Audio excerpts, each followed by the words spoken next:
Okay, Tuesday, 16th of September 2025. So, Adrian's daily vlog, sharing smart stuff men should know. Make things blindingly obvious. Now, what I've subtly noticed is that the more obvious your skills and talents and experiences are on display, the key word there being in display, meaning people know through seeing and experience as opposed to you articulating and dictating. The more that is the case, the less resistance you will face in general in society, business, people, you name it. So if I say to you, for example, I'm going to record a video in English, it's blindingly obvious I can speak English. So therefore, if I say I'm going to go to London, you're not thinking, oh, can he speak English with people there? Can he communicate? He can speak English, so he's not going to have a problem. But if I say I'm going to go to Mongolia, you might instinctively think, oh, well, how are you going to navigate and survive? You don't speak Mongolian. It's that kind of level of things need to be blindingly obvious via demonstrating it to the world. I had an interesting scenario lately, and some people were unsure about something over here. And I thought that if I had certain skills as well as experience elsewhere, then their level of worry would have drastically collapsed and that situation would have gone by without any friction at all. But I thought, because I don't have these skills, zero, minimal, minor, things like that, as opposed to exceedingly blindingly obvious 11 out of 10 in terms of expertise, they would not have worried as much. But because they were so low, they had cause for concern. In the same way, if I were to say I'm going to go for a walk, oh, you obviously know I can walk, so no problems. It's that kind of level of blindingly obvious that we need to portray and demonstrate our skills to the world in different ways. Expertise, demonstrations, events, stories, you name it. But notice, we need to demonstrate them as opposed to dictating and stomping our feet and saying, trust me, I know what I'm doing, demanding and throwing a tantrum. That's a weak form of communication to show off our skills. A stronger way is more casual, sublime, under the radar, demonstrating it as opposed to demanding. Demonstrating and deserving of the respect as opposed to demanding that respect. That's powerful. And then we can go deeper to say, well, the more skills we have and the higher they are in general, the better we are.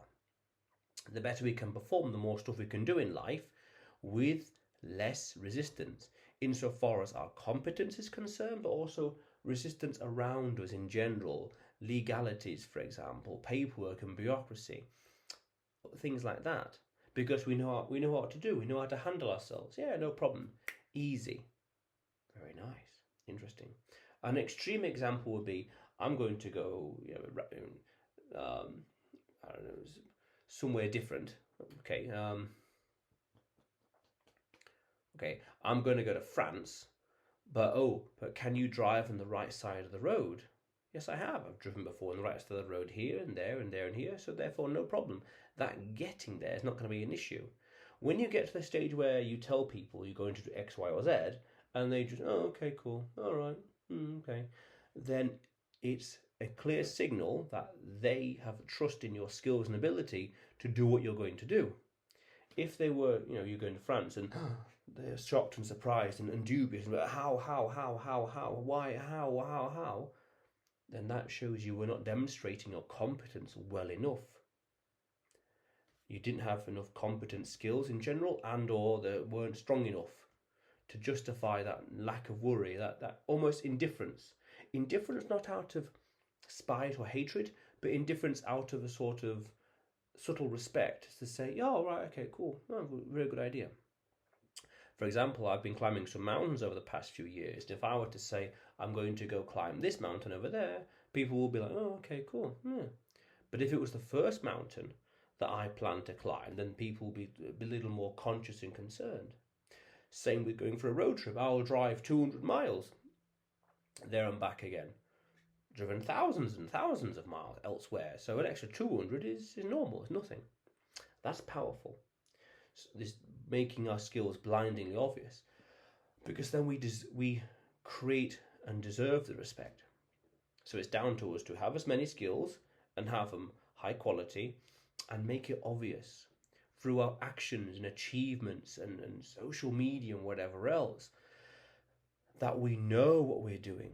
We can perform. We have built this. We have achieved that. We have done this. We have been there. You name it. Because then we are using these skills, we're using these talents, and we're building a trust, a rapport to be known, liked, and trusted with other people so that they know implicitly that we can do things. And then I've even subtly noticed at a deeper level, like I said earlier, they're not being indifferent out of spite, but out of just sheer confidence in your ability. And that's powerful. That's a powerful situation to have. That way you in life, that way you can just do stuff, go there, and there's going to be less friction, less resistance elsewhere, because they implicitly, automatically know and recognize your talent and skill. Again, if I say I'm going to go to London, no one's worried because I can't speak English. But if I go to Mongolia, oh, you can't speak Mongolian. Oh, you never been to Asia, things like that.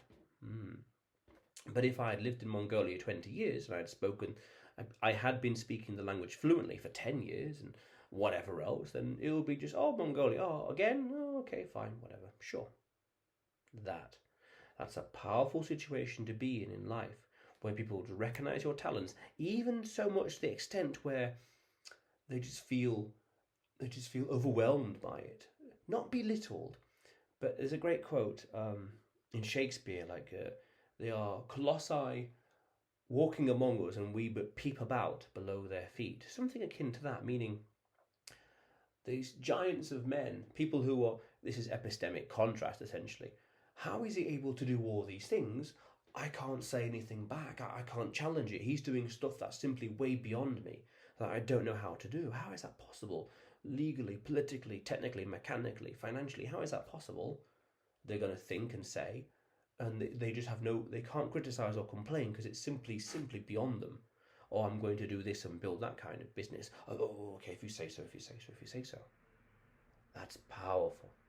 That's powerful. That epistemic contrast, meaning these two different realities, how are they sustainable? How is it possible? How can you be living here, for example, but living this kind of lifestyle by standard, by default, by definition, and it's sustainable? Because different skill sets, competence, standards, systems, you name it, etc., etc., etc. And all these things are standard, so they can't compete, they can't challenge, because it's simply beyond them.